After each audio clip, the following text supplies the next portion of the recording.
Indeed, sesungguhnya Quran ini mampu membimbingmu kepada sesuatu yang aqwam. Tuan-tuan, bermula hari ini bila ingat Quran, ingat aqwam. Bermula tarikh ini, ingat Al-Quran, ingat aqwam. Berdasarkan ayat ini, bukan main-main. Berdasarkan ayat tadi, Quran mampu membimbingmu kepada sesuatu yang aqwam. Alif, qaf, waw, mim, aqwam. Ingat Al-Quran, ingatlah aqwam. Ada kan? Ada. Justru Saya boleh jadi gelap kan? apakah maksud aqwam? Tak habis. Allah memberi jaminan Quran membawamu kepada sesuatu yang aqwam. Hebat sungguh Quran. Justru apa maksud aqwam? Ada satu adab tentang Al-Quran yang perlu saya sebut walaupun sepintas lalu. Sepintas lalu, tapi tolong ingat baik-baik. Maksudnya bukan sepintas lalu, maksudnya seumur hidup. Pegang betul-betul. Seumur hidup. Saya sebut sepintas lalu, pegang dia seumur hidup. Do not forget this info. Berdasarkan hadis yang pelbagai, salah satunya riwayat Imam Tirmizi, Nabi SAW bersabda, "Man fassara al-Qur'ana bi ra'yihi falyatabawwa maq'adahu minan nar." Sesiapa mentafsir Al-Quran dengan semata-mata menggunakan otaknya, sila ambil tempatnya dalam neraka. Saya sebut sepintas lalu, tapi pegangannya tolong ingat seumur hidup. Sesiapa mentafsir Quran dengan hanya menggunakan otak, main rasa-rasa, I rasalah, sila ambil tempat you dalam neraka. Wal'iyadzubillah. Maksudnya memberi pandangan tentang Al-Quran, termasuk mentafsir Al-Quran, ada metodologinya. Do not forget about methodology. Mentafsir Al-Quran ada metodologinya.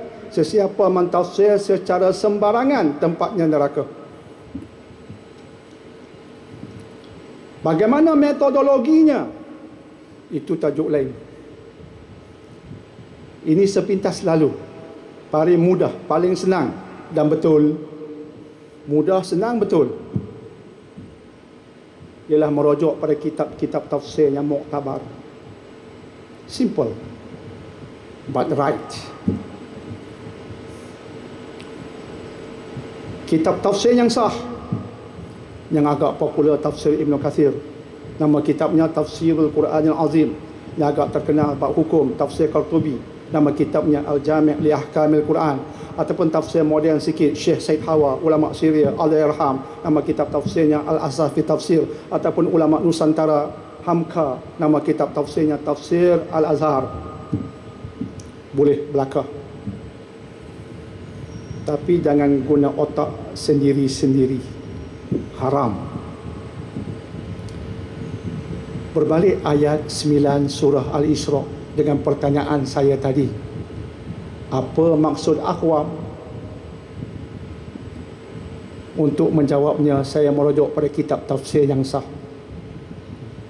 Nak bagi tahu itu saja yang cerita panjang tu. Nak bagi tahu itu saja. Mengapa saya sebut saya merujuk pada kitab tafsir yang sah?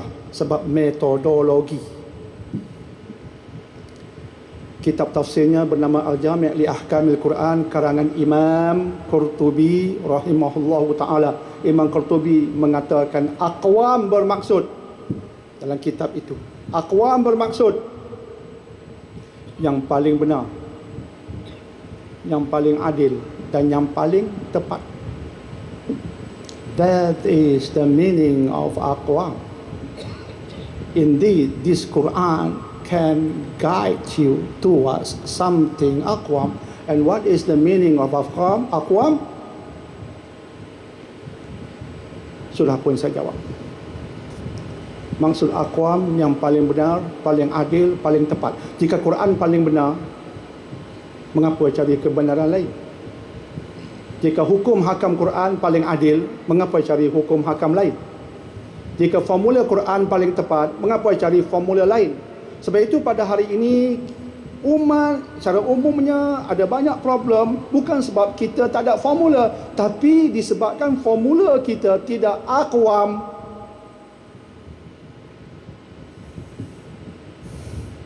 Itu saja isunya. Quran bukan rujukan pokok. Semua pandai. Semua fikir kita very clever.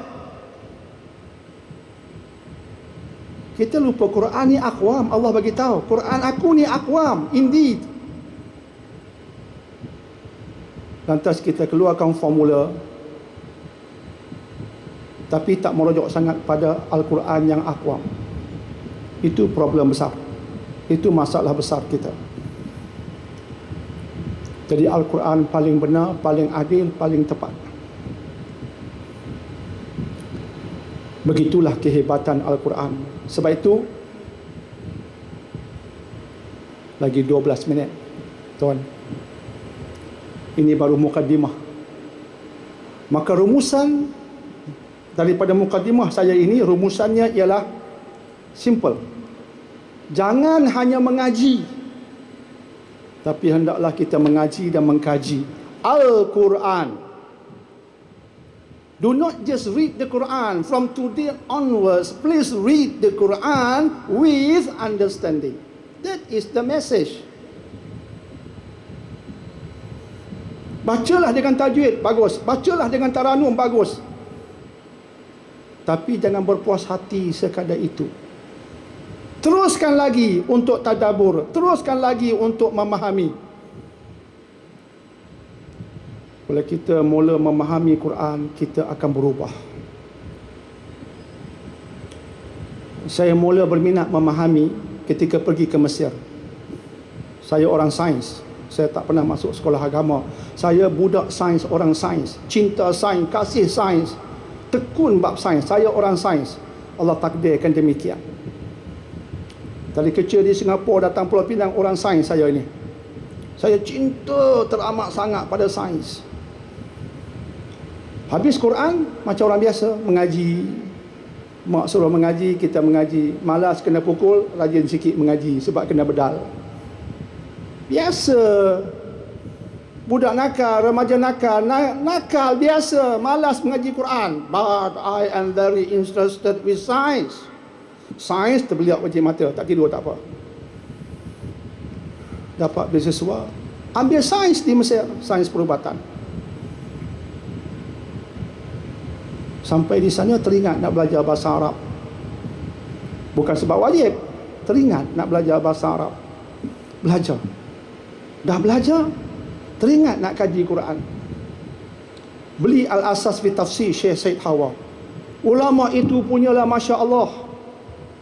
Dia bincang tafsir Quran dikaitkan dengan sains. Itu mengubah budak yang nama Daniel bin Zainal Abidin. Syekh Said Hawa, ulama Syria, tulis kitab tafsir Al-Asas fi Tafsir. Bila saya baca, dikaitkan dengan sains. That changed me. Sebelumnya saya hanya mengaji. Selepas itu berminat untuk mengkaji. Bila kita mula mengkaji, kita sedar memang ini mukjizat luar biasa sungguh. Quran mukjizat, salah satu mukjizatnya, maaf saya kena tengok masa ya, Pak ni hari Jumaat. Mukjizat, tuan-tuan dah faham, kitab yang mengalahkan pencabarnya. Datang saintis mencabar, kita kata ahlan wa sahlan. Siapa saintis nak mencabar Quran, you are welcome. Kita jangan takut. Dia mencabar kitab Allah, bukan buku kita. Jika mencabar buku kita, kita bimbang jugalah, kita tak hebat. You mencabar kitab Allah, you are welcome. anytime bro. Mesti you jatuh. Kita tak bimbang. Oh, datang Profesor Jeffrey Lang, Kansas, America. Baca buku dia, Even Angels Ask. You know him. Baca buku Profesor Jeffrey Lang, Even Angels Asked. Ini Profesor Matematik, Kansas, America, mari. Asalnya Roman Catholic, kemudian jadi atheist. Atheist bro. Kemudian nak mengkaji Quran. Mengkaji untuk apa? Untuk cari kesilapan Quran. Dia beritahu, aku mengkaji Quran nak cari silap Quran. Kita kata you are welcome. Kami tak bimbang, you are welcome. You nak tentang Tuhan, kitab Tuhan, you are welcome. Try. Cuba. Kami tak bimbang. Apa jadi pada Profesor Jeffrey Lang, pakar matematik dari Kansas, Amerika? Dia mengucap 2 kalimah syahadah. Dia yang kalah. Tulis buku Even Angels Asked. Google buku tu. Boleh beli kat Amazon.com. Ada. Dia cerita pengalaman dia. Aku kaji Quran nak cari silap, tapi aku temui jawapan pada problem aku. Mengucap 2 kalimah syahadah dia. Bayangkan non-Muslim di Malaysia, kita ketengahkan mukjizat Quran. InsyaAllah. Tapi yang banyak kita ketengahkan pergaduhan kita. Bukan mukjizat Quran. Perbezaan pendapat kami. Tengoklah tuan-tuan, kami bergaduh. Itu yang kita paparkan tak habis-habis. Tak cantik Islam. Cuba tonjolkan keindahan berdasarkan mukjizat. Profesor etis ini boleh masuk Islam. Dr. Gary Miller Toronto demikian juga boleh masuk Islam. Profesor Milan Republik Czech demikian juga masuk Islam. Maurice Bucaille sebelum mereka juga mengkaji masuk Islam. Ramai lagi seperti mereka masuk Islam, tak terhitung jumlahnya. Sehingga Times UK terkejut. Ramai saintis golongan elit UK peluk Islam. Ramai golongan elit. Kajian UK, laporan Times London, golongan elit, bukan orang biasa. Sebahagian besarnya selepas kaji Quran, the mukjizat.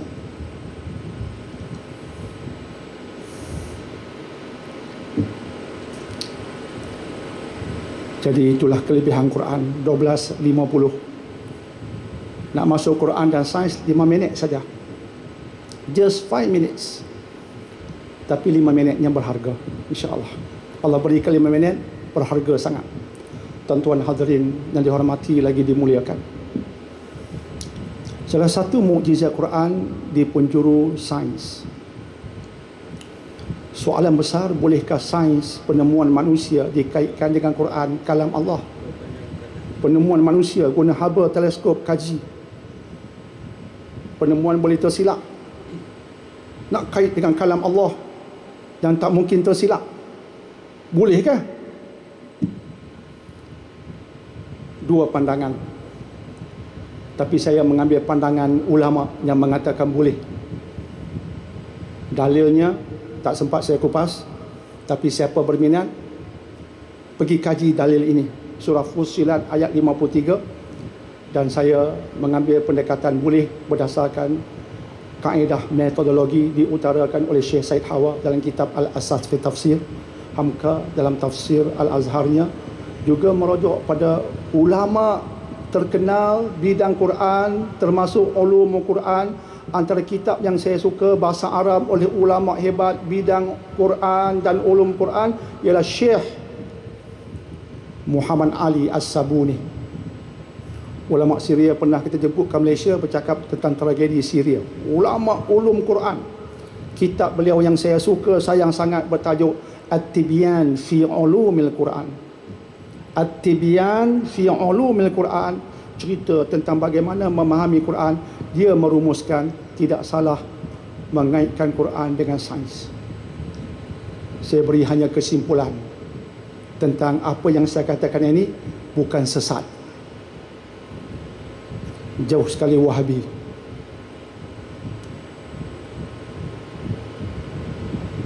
Salah satu aspeknya ialah tentang laut. Tuan-tuan, Nabi pernah pergi ke laut ke tidak? Nabi SAW pernah pergi ke laut ataupun tidak? Pernah buat kajian? Sebab nak bercakap mukjizat Quran tentang laut, nak tanya itu dulu. Nabi pernah pergi ke laut ataupun tidak? Saya bertanya, sayalah menjawab. Ulama mengkaji, dinukilkan Hamka dalam tafsir Al-Azharnya. Saya berikan rujukan semua, balik beli rujuk. Dinukilkan, dilaporkan rumusan oleh Hamka dalam tafsir Al-Azharnya. Beliau mengatakan Nabi alaihi salatu wassalam tak pernah pergi ke laut. Ketika muda ikut kafilah perniagaan, jalan darat, berhijrah, jalan darat, berperang, jalan darat, tak pernah ke laut. Maka Nabi, kehidupan baginda tak pernah ada perkaitan dengan laut. Bagaimana baginda boleh cerita pada kita tentang laut yang hanya pakar laut faham?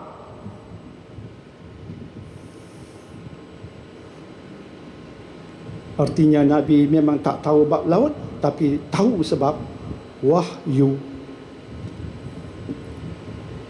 Contoh surah An-Nur ayat 40. Chapter The Light verse 40. An-Nur ayat 40. Aw kazulumatin fi bahril lujji yakshahu mawjum min fawqihi sahaba. Al-ayah. Seperti laut dalam. Terjemahan ringkas, seperti laut dalam. Dalamnya ada maujun, ada gelombang, ada ombak. Atas ombak ada lagi satu ombak. Atas ombak kedua ada sahab, awan. Berdasarkan ayat itu, Allah bercakap tentang laut dalam. Laut dalam ada lapisan ombak satu, lapisan ombak dua, atas itu awan. Orang biasa termasuk nelayan, kapten kapal, dia cuma nampak ombak di permukaan air, di atasnya awan. Mana ombak lagi satu? Manusia tak pernah tahu ada ombak lagi satu, lapisan ombak lagi satu, sehingga wujud kapal selam dan teknologi. Baru nampak ombak lagi satu, baru lahir sains samudera, oceanografi.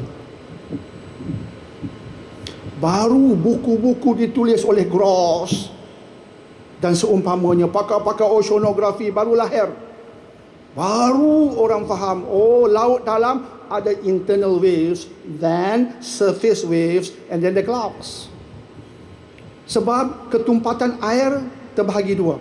Ketumpatan air bahagian atas berbeza dengan ketumpatan air bahagian bawah. Ketumpatan density. Ketumpatan air bahagian atas bertembung dengan ketumpatan air bahagian bawah, lahir turbulence, kocakan. Kocakan itulah lahirkan internal waves. Sains baru faham. 1400 tahun tak siapa yang faham. Bagaimana Nabi boleh tahu? Nabi mendapat wahyu daripada Dia yang Maha Pencipta. Quran mukjizat. Nabi penerima mukjizat. Jika Nabi boleh tahu benda yang tak mungkin orang tahu masa itu, dan Nabi hanya boleh tahu berdasarkan cerita gaib. Nabi tiada makmar, Nabi bukan saintis. Orang Arab tiada makmar, tiada saintis yang mampu mengkaji laut seperti itu. Hanya datang dari wahyu. Jika datang dari wahyu itu hari ini kita faham benar, maka yang lain tentang Quran juga benar, termasuk alam gaib.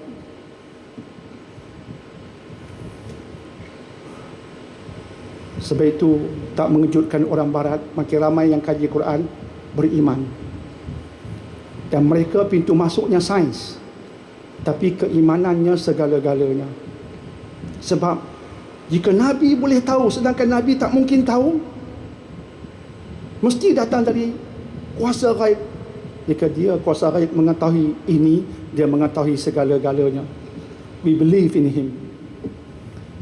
Maka sains membawa pada iman. Itulah kemuncak sains. Akhirnya yang kita puja bukan sains. Yang kita puja akhirnya Allah dan wahyunya. Sains hanya alat. Don't forget this. Sains hanya alat, bukan matlamat.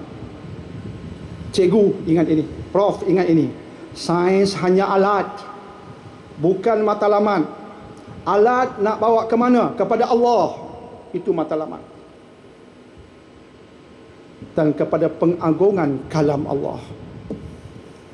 Wabillahi taufiq wa hidayah. Wassalamualaikum warahmatullahi wabarakatuh. Waalaikumsalam warahmatullahi taala wabarakatuh. Muslimin dan muslimah yang dirahmati Allah Subhanahu wa taala, izinkan saya menyampaikan beberapa program yang akan berlangsung di Masjid Tuanku Mizan Zainal Abidin pada minggu ini dan bulan ini. Makluman pertama, kuliah maghrib pada malam ini akan disampaikan oleh yang berbahagia Al-Fadil Ustadz Saleh bin Sa'ad. Manakala kuliah maghrib pada malam esok akan disampaikan oleh yang berbahagia Al-Fadil Ustadz Yusuf bin Musa.